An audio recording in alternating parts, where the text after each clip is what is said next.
శ్రీ గురుభ్యో నమః. శ్రీ మహాగణపతి నమః. వృషభ రాశి వారికి రాబోతున్నటువంటి మే 1వ తారీఖున గురుగ్రహ సంచారం అనేది జరుగుతున్నది. వృషభ రాశి వారికి ఎలాంటి ఎఫెక్ట్ ఇవ్వబోతుంది ఈ యొక్క గురుగ్రహ సంచారం అనేది చూద్దాం. ఈ రాశి వారికి వచ్చేటప్పటికి కొంచెం సామాన్యమైనటువంటి ఫలితాలుగానే చెప్పొచ్చు. ముఖ్యంగా గురువు ఎప్పుడైతే ఈ యొక్క జన్మరాశిలోకి మారబోతున్నాడు అనమాట, అంటే మేషంలో నుంచి జన్మరాశిలోకి వృషభ రాశిలోకి మారబోతున్నాడు. దీని యొక్క ప్రభావం అనేది వీరి మీద ఎలా ఉంటుందని నేను చూద్దాం. ముఖ్యంగా చెప్పాలంటే ఈ రాశి వారికి ఆ రోజు గ్రహస్థితి చూసినట్లయితే కన్యా రాశిలో వచ్చేటప్పటికి కేతువు, అదేవిధంగా మీనంలో వచ్చేటప్పటికి రాహువు, మరియు అదేవిధంగా కుంభంలో వచ్చేటప్పటికి శని సంచారం జరుగుతుంది. ఇప్పుడు వచ్చేటప్పటికి గురువు యొక్క మార్పు అనేది మే 1వ తారీఖున మళ్ళీ తిరిగి సంవత్సరం రోజుల పాటు గురుగ్రహ సంచారం అనేది జన్మరాశిలోనే అంటే వృషభంలోనే జరుగుతుందన్నమాట. శాస్త్రంలో ఏం చెప్పబడింది అంటే గురువు అన్ని చోట్ల యోగించాడు. గురువు యోగించేది కొన్ని స్థలాలను యోగిస్తాడు. వృషభ రాశి వరకు వచ్చేటప్పటికి జన్మరాశిలోకి వచ్చేటువంటి గురువు యోగ్యాన్ని ఇవ్వడు, అంటే అధికమైనటువంటి సుఖాన్ని ఇవ్వడు. కాబట్టి మిశ్రమమైనటువంటి సామాన్యమైనటువంటి ఫలితాలుగానే చెప్పవచ్చు. అధికమైనటువంటి ఖర్చు అనేది ఉంటుంది. దానికి ముఖ్య కారణం వచ్చేటప్పటికి శని యొక్క దృష్టి. శని రాజ్యస్థానంలో ఉన్నప్పుడు ఉద్యోగపరంగా కూడా కొన్ని ప్రతిబంధకాలు అనేవి ఉంటాయి. అదేవిధంగా శని రాజ్యస్థానంలో ఉండి తన యొక్క దృష్టి అనేది ఎప్పుడైతే వ్యయస్థానం మీద ఉంటుందో దాని యొక్క ప్రభావం అనేది ఎక్కువగా ఉంటుంది. తద్వారా వచ్చినప్పటికీ ఈ ప్రభావ రీత్యా వీరికి కొంచెం ఎఫెక్ట్ అనేది ఉంటుంది అన్నమాట. ఖర్చుతో పాటు అదేవిధంగా కొన్ని పనులు ఎప్పటి నుంచో పెండింగ్లో ఉన్నటువంటి పనుల్లో అంత సానుకూలంగా ఉంటుంది. అంటే ఒక పని ఒకసారి అవ్వటం అనేది వేరు, ఒక పనికి 4 సార్లు తిరగటం అనేది వేరు అన్నమాట. అటువంటి ప్రభావం అనేది వీరి మీద ఎక్కువగా ఉంటుంది. దానికి ముఖ్య కారణం వచ్చినప్పటికీ శని యొక్క దృష్టి, అదేవిధంగా జన్మరాశిలోకి రాబోతున్నటువంటి గురువు కూడా ఇది యొక్క ప్రభావ కారకుడు అనమాట. సో ఈ విషయాల్లో కొంచెం జాగ్రత్తగా ఉండాల్సినటువంటి ముఖ్యమైనటువంటి సూచన. ముఖ్యంగా ఈ యొక్క ప్రభావం అనేది కొద్దిగా మిశ్రమమైనటువంటి ఫలితాన్ని వృషభ రాశి వారి మీద ఎక్కువగా ఇస్తుంది. ముఖ్యంగా వృషభ రాశిలో ఉన్నటువంటి వారు ఎవరైతే ఈ యొక్క టీచింగ్ ఫీల్డ్లో ఉన్నటువంటి వారికి సామాన్యమైనటువంటి ఫలితాలుగానే చెప్పొచ్చు.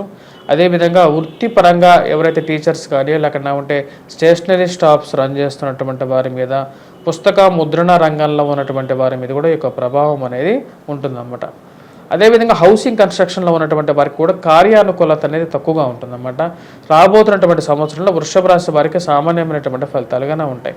కాకపోతే ఈ యొక్క రాశి వారికి వచ్చేటప్పటికి మనం చెప్పాలి అంటే సంవత్సరం చివరిలో వచ్చినప్పటికి మళ్ళీ అనుకూలంగా మారుతుంది అన్నమాట. దానికి ముఖ్య కారణం వచ్చేటప్పటికి శని లాభస్థానంలోకి అనుకూలమైనటువంటి స్థానంలోకి 2025లో మారబోతున్నాడు. అదేవిధంగా కుజుడు మాందాబ్దం జరగబోతుంది. ఇది వీరికి వచ్చేటప్పటికి ఆగస్టులో జరుగుతున్నది. ఆగస్టులో ఎప్పుడైతే కుజుడు ఈ రాశి వారికి వచ్చేటప్పటికి తన యొక్క కుజ మాందాబ్దం అనేది స్టార్ట్ అవుతుంది అన్నమాట. దాదాపు 3 నెలల పాటు ఆగస్టు, సెప్టెంబర్, అక్టోబర్ ఆ టైంలో దగ్గరగా వచ్చేటప్పటికి కర్కాటక రాశిలోకి సంచారం చేస్తారు. కర్కాటక రాశిలోకి సంచారం చేసినప్పుడు అనుకూలమైనటువంటి ఫలితాన్ని వీరికి ఇవ్వగలుగుతాడు అన్నమాట. ఎవరికి? వృషభ రాశి వారికి. ఎందుకంటే 3వ స్థానం అవుతుంది కాబట్టి అక్కడ అనుకూలమైనటువంటి ఫలితాలు వీళ్ళకి రాబోతాయి. సో వీరికి చెప్పాలంటే గురుగ్రహ సంచారం, గురువు యొక్క రావాల్సినటువంటి ఫలం అనేది తక్కువగానే ఉంటుంది వృషభ రాశి వారికి. వివాహ ప్రయత్న సంబంధితమైన విషయాల్లో కూడా వీరికి మొదటి ఫేజ్లో వచ్చినప్పటికీ అంత అనుకూలంగా లేదు. సెకండ్ ఫేజ్ అంటే ఈ ఇయర్లో వచ్చేటప్పటికి సెకండ్ ఫేజ్లో అనుకూలమైనటువంటి ఫలితాలుగానే చెప్పవచ్చు. అదేవిధంగా ధన సంబంధితమైన విషయాల్లో వేరే వారికి అప్పులు ఇవ్వటం అనేది ఈ యొక్క సంవత్సరంలో అంత యోగ్యకారకంగా కాదు. ఆ విషయంలో కొంచెం మీ యొక్క బుద్ధి చతురతను వాడి దూరంగా ఉండాల్సినటువంటి ముఖ్యమైనటువంటి సూచన. రావాల్సినటువంటి డబ్బు విషయంలో కూడా మానసిక చింత అనేది ఎక్కువగా జరుగుతూ ఉంటుంది. ప్రేమ సంబంధితమైన వ్యవహారాలు, వివాహ ప్రయత్న సంబంధితమైన విషయాల్లో కూడా తగు జాగ్రత్తలు తీసుకోవలసినటువంటి ముఖ్యమైనటువంటి సూచన. విద్యార్థులు ముఖ్యంగా వచ్చేటప్పటికి కొద్దిగా కష్టపడి చదివినట్లయితే సానుకూలమైనటువంటి ఫలితాలు పొందగలుగుతారు. ధన సంబంధితమైన విషయాలు, వ్యాపార ప్రయత్న సంబంధితమైన విషయాల్లో వచ్చేటప్పటికి సానుకూలమైనటువంటి ఫలితాలుగా కన్నా సామాన్యమైనటువంటి ఫలితాలు పొందగలుగుతారు. ప్రథమార్థం కన్నా ద్వితీయార్థంలో కొంచెం సానుకూలమైనటువంటి ఫలితాలు పొందగలుగుతారు. వివాహ ప్రయత్న సంబంధితమైన విషయాల మటుకు తగు జాగ్రత్తలు అనేవి తీసుకోవాలి ఈ రాశి వారు. ఎవరైతే వివాహ బంధంలో కొనసాగుతూ ఉన్నారో వారు కొంచెం, ఎందుకంటే ఏదో విధంగా అడ్డంకులు అనేవి ఏర్పడుతూ ఉంటాయి జీవితంలో, ఇవన్నీ పరిపాటిగా చెప్పవచ్చు. అదేవిధంగా స్థిరస్థిరాస్తుల కొనుగోలు సంబంధితమైన విషయాలు, కోర్టు సంబంధితమైన విషయాల్లో కూడా ప్రథమార్థంలో అంత సానుకూలమైనటువంటి ఫలితాలుగా గోచరించట్లేదు. భాగ్యస్థానం మీద శని యొక్క దృష్టి అనేది ఇక రాశి వారికి ఉంటుందన్నమాట. మరియు అదేవిధంగా మనం చూసినట్లయితే వ్యయ స్థానం మీద ఉంటుంది శని దృష్టి, అదేవిధంగా సప్తమం మీద కూడా ఉంటుంది అన్నమాట. ఎందుకంటే ఈ రాశి వారికి శని త్రిపాద దృష్టి అంటారు అన్నమాట. శని త్రిపాద దృష్టి మనం చూసినట్లయితే సప్తమం మీద, అదేవిధంగా వెయ్యి స్థానం మీద కూడా ఉంటుంది అనమాట. దాని యొక్క ప్రభావ రీత్యా వచ్చినప్పటికీ ఈ రాశి వారికి డబ్బు అధికంగా ఖర్చు అవటం అనేది ఒక ప్రభావం. అదేవిధంగా ఈ రాశి వారికి సెకండ్ థింగ్ ఏంటంటే ముఖ్యంగా వైవాహిక జీవితంలో చిన్న చిన్న మనస్పర్ధలు గురవుతూ ఉంటాయి. ఇది ప్రేమ సంబంధితమైన వ్యవహారాలు, ఎక్స్ట్రా మ్యారిటల్ అఫైర్స్ అనమాట. అంటే వేరే స్త్రీతో కానీ పురుషుడితో కానీ కలవటం, ఈ యొక్క విషయాల్లో అంటే వారితో శారీరక మానసిక సంబంధాల విషయాల్లో కూడా కొద్దిగా ప్రతికూలంగా ఉండే విధంగా ఉంటుంది. ఆ విషయాల్లో కొద్దిగా జాగ్రత్తగా తీసుకోవాల్సినటువంటి ముఖ్యమైనటువంటి సూచన. ఓవరాల్గా వచ్చినప్పటికీ సామాన్యమైనటువంటి ఫలితాలుగా చెప్పచ్చు. కానీ ఈ రాశి వారికి వచ్చేటప్పటికీ ఓవరాల్గా అంటే మొత్తం గురువు యొక్క ప్రభావం అనేది కొంచెం ఎక్కువగా ఉంటుంది. గురువు యొక్క ప్రభావం అనేది ఈ రాశి వారికి సామాన్యమైనటువంటి ఫలితాలు ఇవ్వట్లేదు. సో అంటే అనుకూలమైనటువంటి ఫలితాలు ఇవ్వట్లేదు అని చెప్పడం జరుగుతుంది అనమాట. ఈ రాశి వారు ఎటువంటి పరిహారాలు చేసుకోవాలి? ఎందుకంటే గురువు జాతకం మీద మరి గోచారం మీద చాలా ప్రభావం అనేది చూపిస్తారు. వృషభ రాశి వారు ఇటువంటి పరిహారాలు చేసుకోవాలంటే దత్తాత్రేయ స్వామిని ఆరాధన అనేది చేయాలి. అలాగే గురుగ్రహ ప్రభావం అనేది ఇంకా బెటర్గా జరగాలి అంటే light yellow colour dress shades అనేది ధరించడం. అదేవిధంగా వీరు సాయిబాబా దేవాలయం కానీ దత్తాత్రేయ స్వామిని కానీ పూజించిన తర్వాత వీరు పూజించినట్లయితే సానుకూలమైనటువంటి ఫలితాలు పొందగలుగుతారు. అదేవిధంగా ఈ యొక్క రాశి వారు వచ్చేటప్పటికి బూందీతో చేసినటువంటి లడ్డూలని దత్తాత్రేయ స్వామి దేవాలయంలో కానీ లేకపోతే ఏదైనా దేవాలయంలో కానీ పంచిపెట్టినట్లయితే విద్యార్థులకి విద్యా సంబంధితమైన విషయాలు, వివాహ సంబంధితమైన విషయాల్లో సానుకూలమైనటువంటి ఫలితాలు పొందగలుగుతారు. మరియు అదేవిధంగా ఈ రాశి వారికి వచ్చేటప్పటికి ముఖ్యంగా ఈ ఉద్యోగ పరంగా నూతన ఉద్యోగ ప్రయత్న సంబంధితమైన విషయాల్లో కూడా సానుకూలమైనటువంటి ఫలితాలు అనేవి ప్రథమార్థంలో అంటే ఫస్ట్ 6 months కన్నా రాబోతున్నటువంటి మొదటి 6 నెలల కన్నా ఆగస్టు సెప్టెంబర్ నుంచి బాగా అనుకూలమైనటువంటి ఫలితాలు ఎక్కువగా పొందగలుగుతారు. వృత్తిరీత్యా వ్యాపార రీత్యా కూడా ఇది ఎలా ఉండబోతుంది అనేది చూద్దాం. మనం చూసినట్లయితే బ్యాంకింగ్ రిలేటెడ్ సెక్టర్స్లో ఉన్నటువంటి వారికి కూడా ప్రథమార్థంలో సామాన్యమైనటువంటి ఫలితాలు కానీ చెప్పచ్చు. ట్రాన్స్ఫర్స్ రిలేటెడ్ ఇష్యూస్లోగాను అదేవిధంగా రాజకీయ రంగ ప్రముఖులకు కూడా వచ్చేటప్పటికి సామాన్యంగా ఉంటుంది.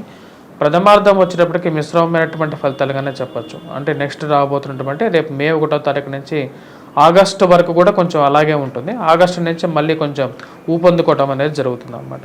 సో మరి వారితో రాజకీయ రంగ ప్రముఖులకు వచ్చేటప్పటికి సామాన్యంగా ఉంటుంది. రాజకీయ రంగ ప్రముఖులతో పాటు ఎవరైతే సినిమా ఇండస్ట్రీస్లో పనిచేస్తున్నటువంటి వారికి కూడా ఆగస్టు వరకు సామాన్యమైనటువంటి ఫలితాలు గోచరిస్తున్నాయి.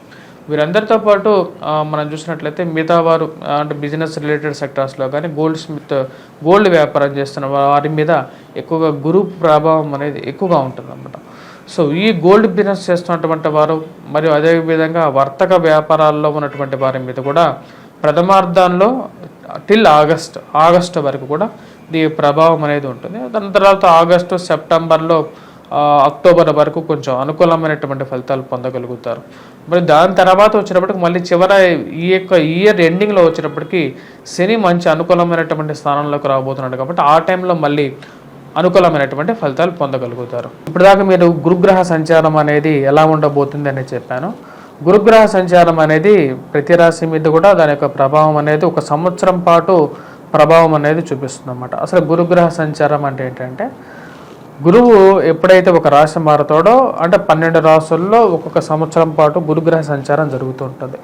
ఎప్పుడైతే గురుగ్రహ సంచారం జరుగుతుందో అప్పటి నుంచి మనకు గురువు పుష్కరణి అంటే గురువు ఒక నదిలోకి అంటే మనకు 12 జీవనదుల్లో ఒక్కొక్క నదిలోకి గురువు ఆ యొక్క నక్షత్రంలో మారినప్పుడు అంటే ఆ రాశిలోకి మారినప్పుడు మనకు పుష్కరాలు రావటం అనేది జరుగుతుంది. శుభ పుష్కరణ స్థానంలోకి వెళ్తాడనమాట. అంటే మనకు ముహూర్త బలంలో కూడా చెప్తాం అన్నమాట. ఏంటంటే గురువు శుభ పుష్కరణలో ఉన్నప్పుడు దాని యొక్క బలం రీత్యానే మనం ముహూర్తం పెట్టడం అనేది జరుగుతుంటుంది అన్నమాట. అదేవిధంగా మన జాతక రీత్యా కూడా అంటే గోచార రీత్యా జాతక రీత్యా కూడా గురువు యొక్క స్థానం అనేది వేరే విధంగా ఉంటుంది. అంటే జాతకంలో వచ్చినప్పటికీ గురువు కొన్ని స్థానాల్లో కేంద్ర స్థానాల్లో అనుకూలమైనటువంటి ఫలితాలు ఎక్కువగా ఇస్తూ ఉంటాడు. కానీ గోచారాల్లో వేరే విధంగా ఉంటుంది అన్నమాట. నేను ఇప్పుడు దాకా మీకు దాని గురించి ఎక్స్ప్లెయిన్ చేశాను.